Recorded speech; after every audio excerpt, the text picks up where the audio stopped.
เป็นที่ใดคุยยังกันกินนี่คุยยังกันเนาะ เราเรื่องบอกพอฮะเราเรื่องไปบอกพอมาผูกเคนนี้โดยอ๋อแต่ว่ายันเพิ่นบ่ไปอ๋อย่านเพิ่นบ่มาโดยแต่ว่าเจ้ายังบ่ทันได้ไปบอกเพิ่นบ่โดยยังอ้าวแต่เฮาต้องไปบอกได้บ่ต้องเผาไปคิดบ่เผาคิดไปก่อนเนาะเพิ่นบ่มาจังว่าบ่มาเด้อเนาะเฮาต้องไปนั่นแหละพี่น้องให้มันจังจบจังงามเนาะไปเฮาก็เว้าให้ค่อยไปค่อยก็แบบไม่ยามปูยาหายค่อยบ่กล้าไปบัดนี้โอ้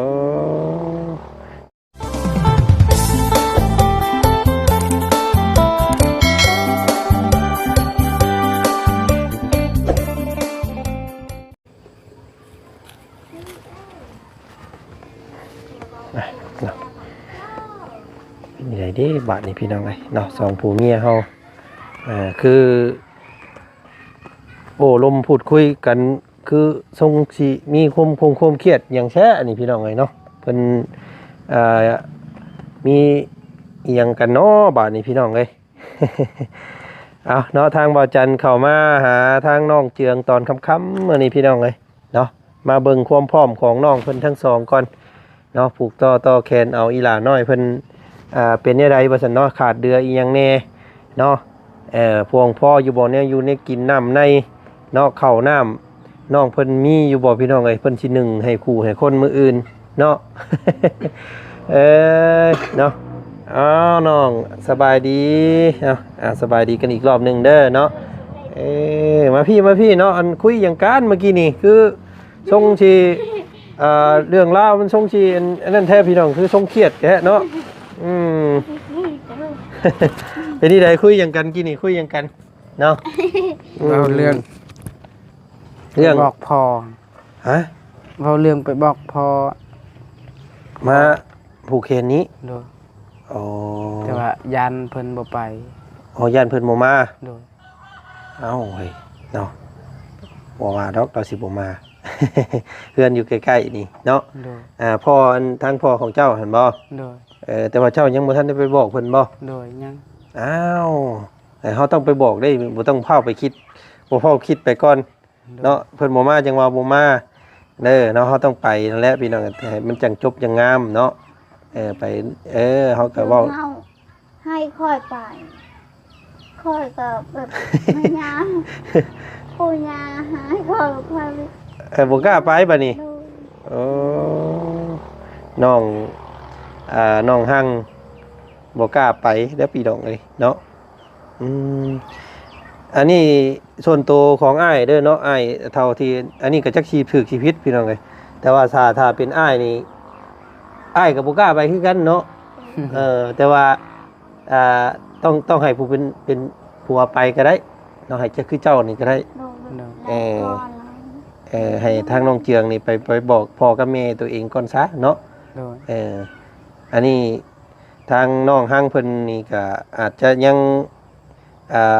ย่านอยู่เนาะยังบ่กล้าไปหั่นแหละพี่น้องเอ้ยนะต้องให้น้องเจืองนี่ไปบอกก่อนเนาะอันนี้ความคิดของข้อยนะเนาะให้ผู้เป็นลูกนี่ไปบอกเนาะพ่อเอ้ยมืออื่นผูกแขนหลานเด้อเนาะนี่แหละให้พ่อนี่แหละไปเป็นผู้รับผู้ใหญ่ไปไปผูกต่อแขนให้เนาะเอาในความงามหั่นแหละพ่อกับแม่เด้อซั่นแหละเนาะแต่ทางน้องเจียงในอยากให้น้องหั่งบ่ไปไปน้ำกันนั่นแหละอุ้มลูกไปพร้อมซองนั่นแหละผู้เว้าก็ให้เจ้าเป็นผู้เว้าเนาะแต่ว่าน้องหั่งเพิ่นยังบ่กล้าเว้าก็ผูกแขนหลานเด้อมื้ออื่นซั่นเห็นได้ซั่นพี่น้องเพิ่นมาอยู่ดอกเนาะบ่เผาคิดไปเองก็ย่าเพิ่นเป็นผู้รับผู้ใหญ่เด้เพิ่นก็ได้เนาะลูกหลานตัวเองลูกนิสัยแท้ๆนี่โอ้ยเพิ่นบ่นั่นดอกเนาะเพิ่นบ่เครียดบ่สั่งกันขนาดนั้นดอกเพิ่นมาอยู่ดอกเฮาแค่เพิ่นก็อยากให้เฮาไปฮอดไปถึงนั่นแหละเนาะเฮาก็เฮ็ดอันนั้นไปก่อนนั่นแหละพี่น้องก็เฮ็ดนี่ได้คำเพิ่นบ่มาได้จังว่าบ่มาใช้สารแม่นั่นเด้แม่น้องหั่งเด้ ยังบ่มา เอ้าเนี่ยบ่ได้เจ้าบ่ได้เมื่อเอาบ่ เฮาไปเอาแล้วเรายังบ่เมื่อแต่ให้ เออ เฮาบอก มีแต่บอกความไว้ โดย ได้ให้เพิ่นมาเองสิบ่ โดย เอ๊ะใช่พี่น้องเอ้ยเพิ่นสิมาทันอยู่บ่มื้ออื่นฉันเนาะอันนี้เนาะ สิมาตอนใดเด้บัดนี้พี่น้องเอ้ย ให้บอกว่าให้มาตอนเช้าเหรอ กาประมาณจักโมงสิพากันทำพิธีผูกต่อแขนนี่นะ กันแม่เฒ่ามาแต่พุ่นก็มัดแขนแล้ว ก็แบบว่าญาติผู้ใหญ่เพิ่นมาคบกันเด็กนัดเนาะ โดย ก็ช่วงเช้าๆนี่แหละแต่เก่าผูกต่อแขนเนาะ โดย ช่วง9โมงช่วง8โมง9โมงนี่แหละเนาะ โดย กับเฮากับเบิ่งนี่แหละพี่น้องเอ้ยบ่ต้องอีหยังมากมายดอกมีแต่ญาติผู้ใหญ่ทั้งสองฝั่งสองพายมาแล้วก็ผูกเนาะ โดย หลักๆก็คือพ่อกับแม่เจ้าทางนั้นก็พ่อกับแม่น้องห้างนั่นแหละเบิดเท่านั้นแหละ โดย เอิ้นในความดีน้ำปากในคอเฮาซื่อๆดอกเนาะเฮ็ดได้ซะแนวอยู่ในกินเด้เนาะพออยู่บ่กะว่ายังเอายังอันสู่เพิ่นกิน ยาและบ่เอาหยังก็ได้ เอ้าเอ้ย แบบคนโบราณยันบ่มีแต่พังพ่อแม่แล้วกับพังพ่อเฒ่า อืมไก่เป็นหยังนี่แหละไก่ควงไก่ควันแหละก็ผูกแขนแล้วก็สู้เอายังให้เพิ่นสู้เพิ่นกินเนาะ โดยมีแต่ไก่ คำว่ามันหมูมีแนวกินเนี่ยก็หอยมันก็บ่อยากคือแล้วบ่หิวเนาะ โดย เอาไก่ซะเนาะเอาไก่มาต้มแล้วก็ซั่วสู่เพิ่นกินเนาะจะโต2โตหั่นก็คือสินั่นอยู่ที่พี่น้องไอ้เนาะ มีแต่ไก่น้องหังไปเฮือนน้องปูนากิน ไปบอกเพิ่นอยู่บ่น้องปูนาบอกได้บ่บอกเพิ่นมาผูกแขนเนาะมื้ออื่นเนาะ โดย ตั้งแต่มื้อนั้นบ่จันแวะไปบอกเพิ่นอยู่มื้อนั้นเพิ่นยังบ่ได้มาเยี่ยมบ่ แล้วราคาเวียกเนาะ โดย ปลูกกล้วยอันนั้นพี่น้องเอ้ยพอน้องปู่นาเพิ่นว่าแล้วปลูกกล้วยกันสิไปเยี่ยมเด้อสั่นเพิ่นว่าพี่น้องเอ้ยเนาะแสดงว่าเรายังทันได้มาซ้ำสั่นเนาะ โดย บ่เป็นหยังเพราะว่าหน้าเบียกได้ช่วงนี้เนาะมีแต่คนเข้าเวียกเข้างานไผก็ได้พี่น้องเอ้ยเนาะก็ว่าเฮาก็บ่ได้เป็นหยังเด้เนาะมีแต่คลอดลูกได้ลูกซื่อๆบ่เป็นหยังดอกพี่น้องเอ้ยเนาะกำลังเคลียร์กำลังคุยกันซีเรียสอยู่พอหอนพี่น้องไอ้อุ้มอิ่มอยู่สองผัวเมียเพิ่นที่แท้กับเรื่องเงินบ่กล้าไปบอกพ่อเนาะทางน้องหังก็โอ้บ่กล้าแล้วว่าซั่นพี่น้องเอ้ยเนาะยังย่านเพิ่นเว้าอีกว่าซั่นทางนี้ก็ได้ก็คือสิบ่เป็นหยังนาที่น้องๆเนาะเพิ่นก็คือใจเย็นขึ้นแล้วบ่เนาะ โดย ตั้งแต่ขานั้นมาน่ะชุมเจ้าไปหาเพิ่นอยู่บ่ ไป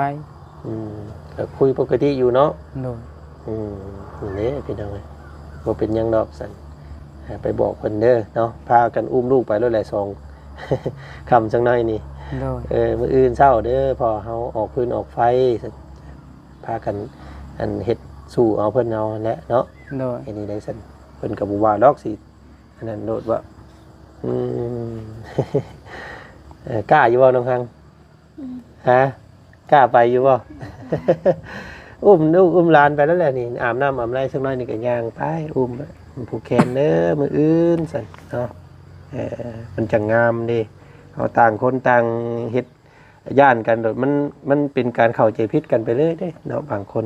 โดย บางคนบางเพิ่นก็สิคิดว่าเพิ่นโอ้ยลูกบ่เอาเฮาว่าบ่เอาพ่อเอาแม่แล้วเนาะถ้าเฮาบ่ไปนะบัดผู้เฮาอยู่พี่เฮาบัดบ่กล้าย่านเพิ่นให้นะมันก็คิดได้หลายแบบเฮาต้องเป็นผู้เป็นลูกนี่แหละเฮาก็อันนั้นไปพี่น้องเอ้ยแต่ว่าซุมเจ้านี่บ่มีเนาะอันแบบปีใหม่ปีหยังไปซี่นั่นฮดพ่อฮดแม่จะบ่มีเนาะ โดยบ่มี บ่คือทางพวกอ้ายเนาะ โดย พวกอ้ายนี่ทั้งแม่ผัวแม่เมียเนาะพ่อผัวพ่อเมียแต่ละปีนะเพิ่นมานั่งกันคือซุมเจ้านั่งเฮียงกันสิก็เอาน้ำขมิ้นเอาน้ำอบน้ำหอมโหรสเพิ่นขอพรจากเพิ่นนะเนาะ โดย วันสงกรานต์ปีใหม่ถามน้องฮังเมื่อวานนี่ว่าบ่เคยดินปีใหม่จักเทื่อเราอะเนาะแม่นบ่บ่เคยจักเทื่อบ่เคยเราพาเราไปจักเทื่อบ่ บ่เคย เอาเรามาก็ไล่ลูกรถเนาะ โดย อยู่น้ำลูกน้ำเต้าเลยพี่นางเลยนี่แหละอ้ายบอกเพิ่นแล้วเมื่อวานนี่ว่า ทำจากดินปีใหม่น้ำน้องเจืองเพิ่นปีหน้าปีหน้าบ่ต้องเอาลูกว่าซั่นเนาะให้ลูกใหญ่ลูกหยังได้จังพากันไปดินเนาะ โดย ไปพากันเข้าเบิ่งวัดว่าไปทรงพระทรงเจ้าเบิ่งจักเทื่อมันชีวิตเฮาอาจจะราบรื่นดีขึ้นกว่านี้ก็มีเด้เนาะ โดย ก็อันไปหลายอันนั้นเอาพี่น้องเอ้ยอันนี้ชุมเจ้าถือแต่ที่ชุมเจ้าโดดมันโดดบ่เปิดใจกว้างบ่เปิดอันโลกกว้างเอาทั้งอื่นน่ะมันก็บ่ไปไสเนาะมันเนาะอันนี้เปิดใจอันเอาฮีดคองทั้งอื่นนำบางเทื่อแนวพอปะกับปะไปนำเนาะ โดย แต่มันบ่สำคัญดีเป็นครอบครัวใหม่อันสรุปแล้วลูกมื้อเช้านี่ป้าลุงเพิ่นคอมเมนต์มาหลายอยู่เนาะเอ้าว่าน้องหังอันเพิ่นเอาน้องวิซ่าบ่ว่าซั่นบ่แม่นน้องเมษาบ่ซั่นว่า สรุปแล้วเป็นนี่ได้วิซ่าบ่คือได้เมษา น้องไม่ทราบ น้องเมษาเนาะ โดย เห็นเราเอิ้นผิดซื้อมื้อเช้านี่เนาะ เห็นว่าเสียงเพิ่นว่าอ้าวว่าซั่นน้องนั้นเมษาน่ะงามแล้วว่าซั่นพี่น้องไอ้ป้าลุงเพิ่นแต่ละคนเนาะ โดย เพิ่นอยากให้เอิ้นเมษาอันเสียเอิ้นเพี้ยนอีกแล้วว่าซั่นพี่น้องเอ้ยเนาะเอาก็แล้วแต่ความมักและพี่น้องเอ้ยเนาะแต่ว่าน้องเพิ่นอาจจะเอิ้นน้องเมษาแล้วสิเป็นวีซ่าเนาะ โดย แม่นบ่น้องฮัง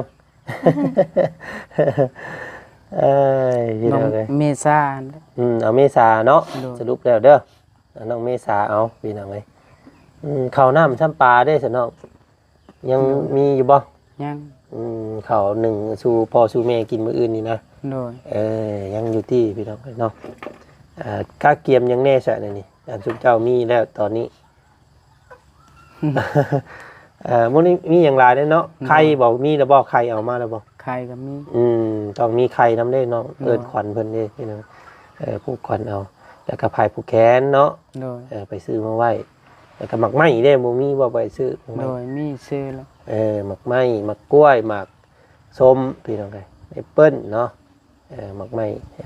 มันเต็มอันผ้าเข่าอันเนี้ยเนาะ ข้าวนม นมขนมพี่น้องไง โอ้ยไอเอากันหนึ่งเข่าหนึ่งน้ำมาเข่ามาน้ำไว้แล้วก็มุ้งยังไรดอกเนาะเพราะว่าเฮากับบริเฮ็ดงานใหญ่เนาะน้องเนาะ โดย เฮ็ดผูกตามที่อันเฮามีซื่อๆพี่น้องไงแต่ว่ามื้ออื่นนี่ทางพวกระบาวน่าจะสิบ่ได้มาสัมปจักษ์ โดย พี่น้องไงช่วงเช้านี่ โดย เอาเป็นพวกอ้ายมาแต่ทางพุ่นก่อนสิวนเข้ามาผูกแขนน้ำหลังก็ได้เนาะ โดย เพราะว่ามื้ออื่นนั่นทางบ่จันทร์บ่เสียงกับบ่บุญบัดป่าสิได้พาน้องที่ว่าหัวเข่าเพิ่นแตกเพิ่นหักนะพี่น้องไปปัวอยู่พุ่นแหละนี่บงอ้ายเจ้าไปเจ้าพาอ้ายไปมื้อนั้นพุ่นแหละ โดย เนาะสิพากันเดินทางแต่เช้ามื้ออื่นว่าซั่นซะ โดย คาดว่าสัก8โมง9โมงนี่มันได้ไปนะพี่น้องเอ้ย โดย อาจจะบ่ได้มาร่วมงานผูกต่อเจ้าแขนนำแต่ว่ากะสิมาย้อนหลังให้อยู่เนาะ โดย แต่ว่ามื้อนี้ทางอ้ายตั้งใจเข้ามาอันซอยเวียกหน่อยหนึง พอได้ซื้ออันน้ำซื้อในเอาอันนั้นเอาน้ำเป็นแพ็คหั่นน้องเลยมาตั้งใส่ผ้าขวัญน้องเพิ่นเนาะพอได้อันป้าลุงเพิ่นกินเนาะ โดย ทั้งพ่อทั้งแม่มาพอได้ให้มันกินมันจะง่าย โดย อันนี้ก็เป็นยอดเงินที่พวกอ้ายมาทายชุมเจ้าแหละมันป้าลุงเพิ่นเบิ่งแต่พอมีได้เนาะ โดย อ้ายแบ่งให้เด้อ โดย ช่วงนี้อ้ายก็บ่มีคือกันพี่น้องน้ำมันก็แพงเนาะได้เล็กๆน้อยๆก็พอได้เติมน้ำมันเนาะวิวก็บ่ค่อยทูๆไทยๆไปโอ้พี่น้องเอ้ยบ่รอดหรอกคำประมาณนี้เนาะ โดย อาศัยป้าลุงเบิ่งส้มนั่นแหละพี่น้องเอ้ยก็เลยแบ่งให้เจ้า100,000พอได้ซื้ออันอย่างห้องรับอันมื้ออื่นเด้อ โดย ซื้อน้ำซื้อในซอยเจ้าอีก ขอบใจเด้อ ซอยอันพอได้ซื้อน้ำจักแพ็ค2แพ็คก็ยังดีพี่น้องเอ้ยเนาะ โดย ผูกกันเดี๋ยวสิมาย้อนผูกแขนย้อนหลังให้เนาะ โดย น้องเมษาเพิ่นใช้นอนทางใดแล้วคือบ่เห็นพี่น้องเอ้ย อุ้ย โอ้ยพุ่นบ่ โดย อยู่มันยุ่งบ่ครบบ่หันเบิ่งอยู่หันเบิ่งอยู่หันมาเบิ่งลูกอยู่เอ ตะมุยอยู่นี่หันมาเห็นบ่ยุ่งหันบ่โอ้พี่น้องเอ้ยเอาแนวอันนั้นมากวบไว้รถมั้ยเนาะ โดย เอาตัวอันที่ว่าบ่เสียงซื้อให้ ก็มาเจ้าป้าเพิ่นไว้แบบนี้อีเดี๋ยวบุ้ยอยู่นี่พี่น้องไงอาบน้ำให้เพิ่นได้บ่ โดยอาบแล้ว อีหละเพิ่นเนาะขี้ลายแท้นี่พี่น้องเอ้ยเนาะ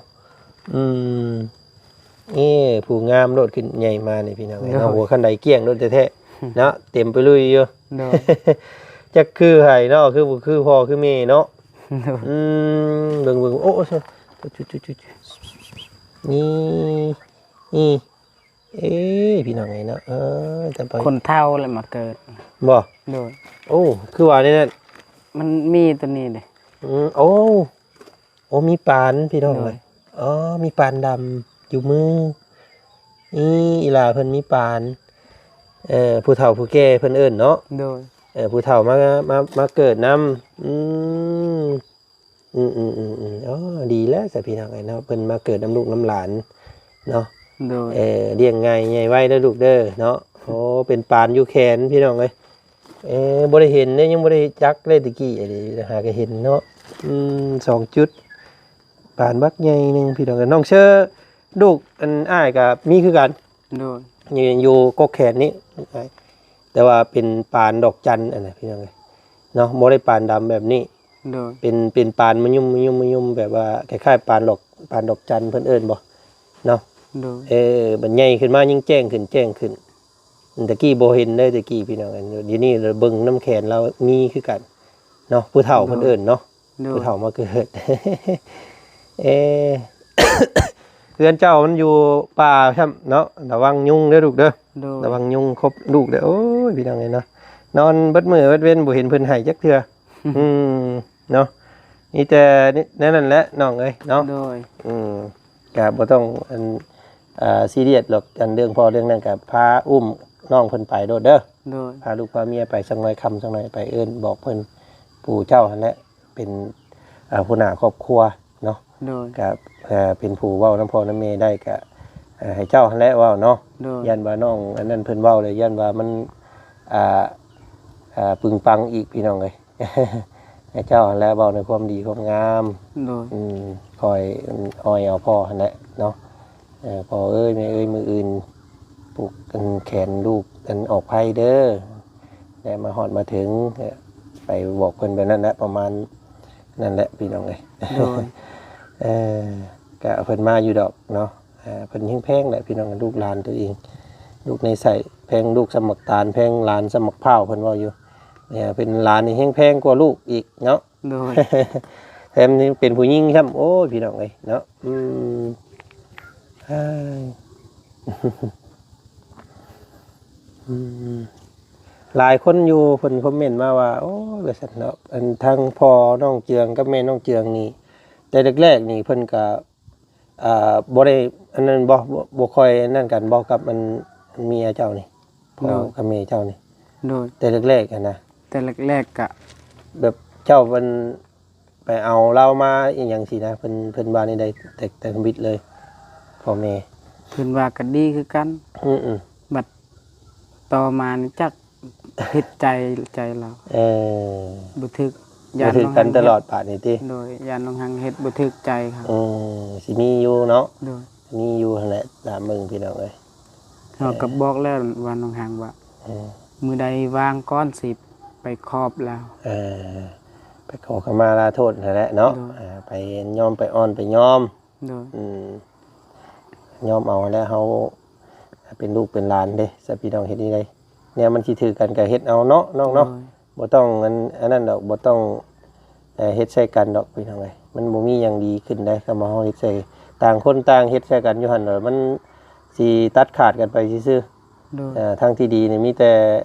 อ่อนยอมเนาะมีหยังก็ยอมกันเนาะอ่อนลดเพิ่นเอิ้นลดอีหยังลดอีโก้ใส่กันเนาะ โดย ทางพ่อเจ้าก็ลดลงทางน้องหังก็ให้ลดลงแล้วก็มันก็เข้ากันเองดอกบัดนี้ โดย เฮาก็อยู่ครอบครัวเฮานี่เด้เฮ็ดนี่ได้ซั่นเนาะ โดย ก็บ่ได้ค่อยมีหยังกันหลายหรอกเพราะว่าแยกออกมาอยู่แบบซี่เด้มีหยังเฮาก็แบ่งให้เพิ่นกิน โดย เท่านั้นแหละเนาะยามเพิ่นเจ็บไข้ไข้อุ่นก็ไปเบิ่งเบิ่งกันนั่นแหละเนาะ สัตว์พี่น้องเอ้ยน้องเพิ่น กล้าเกียมเนาะโอ้ล้มกันซีเรียสเรื่องบ่กล้าไปบอกพ่ออยู่ว่าซั่นพี่น้องเห็นมา ก็เลยแนะนำน้องเพิ่นหน่อยนึงพี่น้องเอ้ยเนาะก็บ่มีหยังดอกเนาะเป็นงานอันนี้ผูกเก่าต่อแขนเอาลูกซะมื้ออื่นเนาะทั้งอันน่ะพ่อเฒ่าแม่เฒ่าเพิ่นสิมาเบิด2บ่เพิ่นว่า ก็บ่ฮู้คือกัน เนาะจักเพิ่นสิมากับไผ โดย ไก่ซ้ำนั่นก็ได้ยามเวียกซ้ำเนาะ โดย โอ้ก็เนี่ยได้เฮาบอกได้ก็เพิ่นบ่มาก็อย่าไปให้ไปเครียดเพิ่นเด้อเนาะ โดย ต่างคนต่างมีเวียกมีงานคำเพิ่นบ่มาแล้วก็บ่มาแล้วเฮ็ดดีเลยสักพี่น้องเนาะ นั่นแหละเนาะอ้ายซอย100,000ก่อนมื้อนี้อ้ายก็สิเดินทางมื้ออื่นไปพุ่นก่อนบ่แล้วกลับมามีผู้รับผู้ใหญ่เพิ่นฝากผูกมัดแขนจังไดเดี๋ยวสิมามอบให้น้ำหลังเด้อน้องเด้อ โดย เอามื้อนี้สู้ๆเนาะไปทางบ่จันไปก่อน โดย สบายดีน้องเด้อเนาะเอาพี่น้องกันเนาะหามน้ำแบบท่าแต่อย่าลืมคืออ้ายว่าหั่นแหละเนาะอุ้มพากันย่างตามหลังกันโนด2นั่นเจ้าพี่น้องเลยเนาะสาดีกันหาโอ้คืออยู่ได้พี่น้องเลยเนาะคือกับพระเวทสันดรได้นี่ครอบครัวของน้องเจืองนี่เคยเบิ่งอยู่ว่าน้องเจืองเงินเรื่องเงินพระเวทสันดร บ่เคยหรอกแต่เบิ่งเนาะนิทานพระเวทสันดรเนาะไปพูดละพี่น้องเลยเพิ่นถึกนิรเทศออกไปอยู่ป่าเนาะไปอยู่ดงอยู่ป่าอะไรไปสั่งปักฐานอยู่ป่าเนาะเป็นคนใจบุญทานใจดีเกินไปว่าซั่นซะเนาะคนเฮานี่ก็ใจดีเกินไปนี่ก็บ่ดีพี่น้องเลยมีแต่ทานมีแต่ให้อย่างไรก็เสียเจ้าของเนาะเฮาสิเฮ็ดหยังก็แล้วแต่ให้พอดีพองามใจดีเกินไปก็บ่ดีใจให้เกินไปก็บ่ดีเนาะมันต้องอยู่ในความพอดีว่าซั่นซะ คือเรื่องพระเวสสันดรนี่ก็ใจดีเนาะทานสร้างทานทุกสิ่งทุกอย่างทานฮอดเมียตัวเองเนาะเมียตัวเองก็ทานรถโอ้ใจดีเกินไปพี่น้องเอ้ยเนาะก็บ่ดีว่าซั่นซะเนาะนี่ก็คล้ายๆกันชีวิตน้องเจืองเพิ่นกับพระเวทสันดรลูกยิงลูกชาย2คนเนาะถึกนั่นแหละว่าสันซาพี่น้องไอ้กะเอาเป็นกำลังแห่งใจให้ครอบครัวของน้องฮังเนาะน้องฮังเพิ่นบ่กล้าไปว่าสันซาพี่น้องเอ้ย มีแต่คือว่าเลยพี่น้องเอ้ยเนาะก็คอยนั่นเอากันเนาะคำว่ามันหนักหนานั่นคุยกันบ่เข้าก็มีแต่ต่างคนต่างอยู่เท่านั้นแหละพี่น้องเอ้ยเนาะบ่สุมไพ่ใส่กันว่าซั่นซะมันจังบ่เกิดความอาฆาตเกลียดแค้นต่อกันเนาะพี่น้องเนาะเอา โอ้ย เป็นไอพี่น้องเอ้ยเนาะฝนตกเมื่อวานนี่อากาศร้อนผสมหนาวบาดนี่มันลดตัดกันอยู่ว่าซั่นซะเนาะโอ้ยจังไดก็ติดตามเบิ่งเนาะคลิปหน้าได้กันพี่น้องเนาะคลิปนี้ทางมาจันขอบพระคุณบัดจุกุทุกคนเด้อเนาะสบายดี